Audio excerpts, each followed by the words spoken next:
Just once again, I go into a spooky, haunting kind of story, only to learn that it's really just poetic and atmospheric and fairy tale-esque and like a fable. The Legend of Sleepy Hollow really blew me away.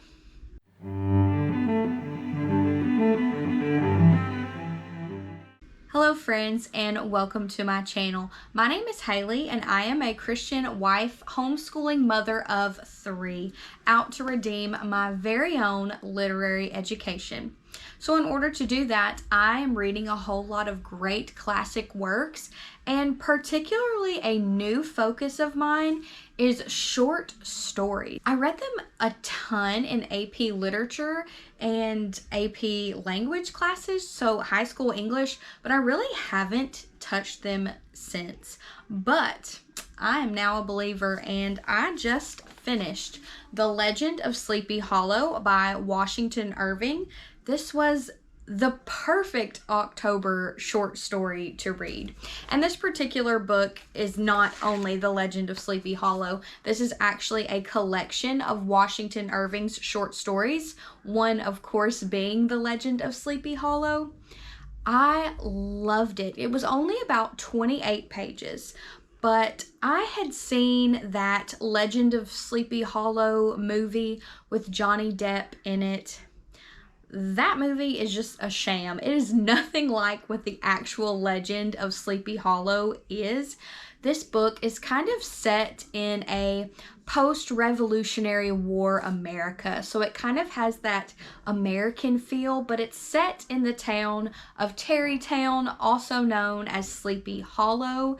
And it's this really fairy tale-like setting because the narrator mentions that Sleepy Hollow is this sleepy, quiet place. You don't sojourn there, you tarry there. People there are just kind of in a trance and in a dreamlike slow state. They're slow to progress. They're not moving forward like the rest of the world. It's a place where you can see meteors and ghosts, and people are kind of more prone to believe these stories. Just this very lovely, quiet setting. And it immediately just set the atmosphere to feel like a fairy tale to me, which I wasn't expecting.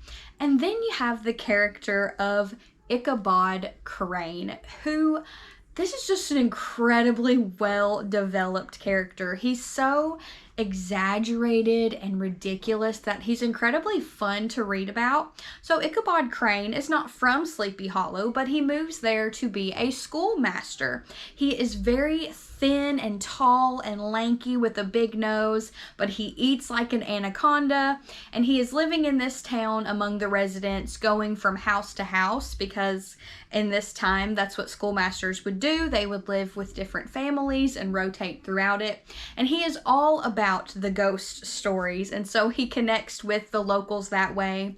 And he is not a reliable narrator of himself and his own story.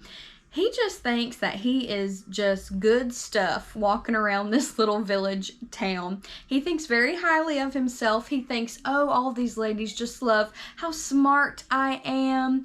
And then he sets his sights on Katrina Van Tassel, who is of course the beauty of the town. But in Ichabod's eyes, he kind of names her as this just coquette. She's pretty, but really it's not her that he wants. It is her land, because like I mentioned before, Ichabod Crane is kind of got this appetite of an anaconda. So when he comes to visit Katrina Van Tassel under the guise of being her music teacher, he just looks all around her and sees this wealth and abundance in her home and just wants to marry her for that reason. Now, he of course has rivals because she is the beauty of the village, and of course his rival is the complete opposite of Ichabod. He is this big, strong, burly character that they call Brom Bones because he is so big and burly. He's also kind of a mischievous character. He loves pranks, especially pranking Ichabod. And one night Ichabod goes to this family's quilting party that they're having, this gathering of all of the villagers.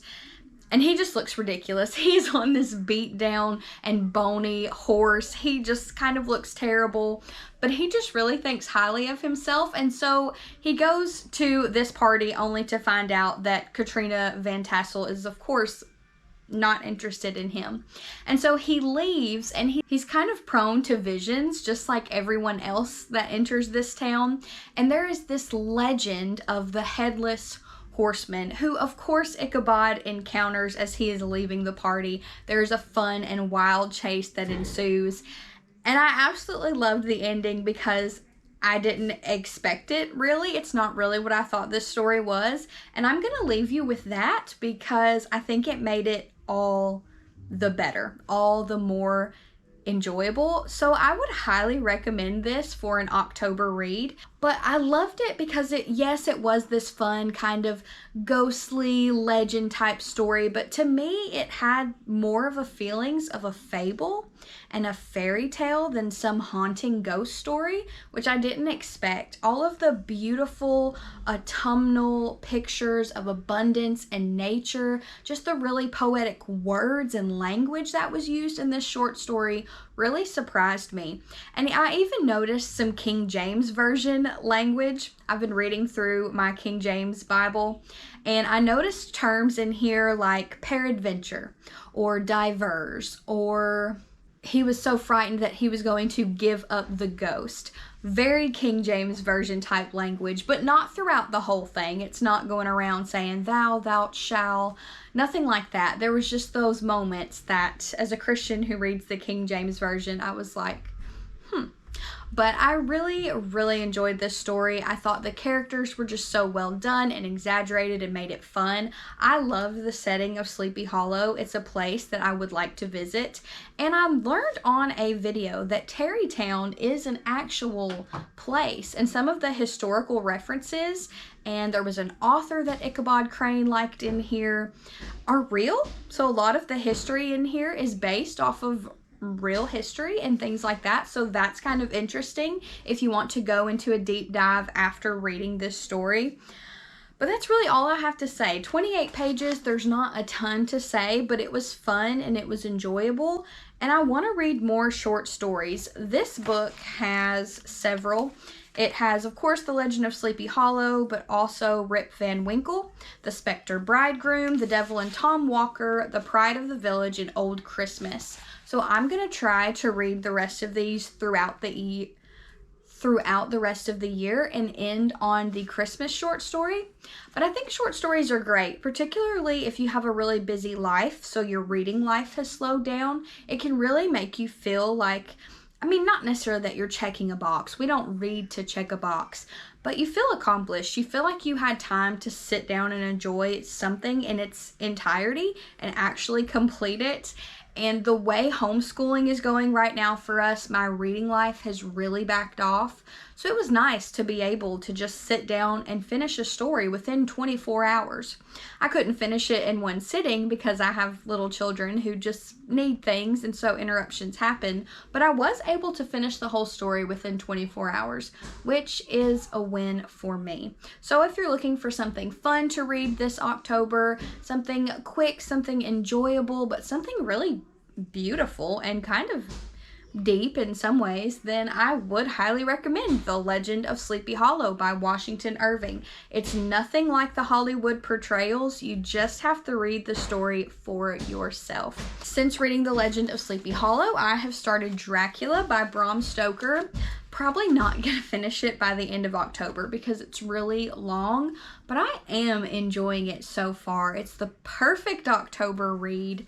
So that's all I have for now, friends. Please let me know in the comments below what you are reading in October, and if you have read The Legend of Sleepy Hollow or any other of Washington Irving's works.